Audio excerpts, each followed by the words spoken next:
ቶንኮሱ ናስቲ ፈልጌክ ነው ና እኔን አዎ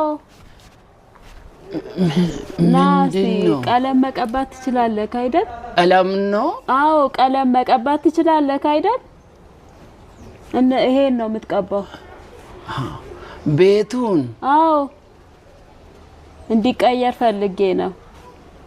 በአንድ ቀን ሁሉንም ይጨርሳለሁ እሺ ያው እንግዲህ ዋጋ እንደምታቂው ነው ስንት ነው 56520 እንዴ እቺ ፊት ለፊቷን ብቻ እኮ ነው ያልኩት እንኮሱ ምን ሆነ ነው ፊት ለፊቷ ብቻ ወደ 300 ይዳል 300 እንዴ ሙሉ 56000 እኮ ነው ያልከኝ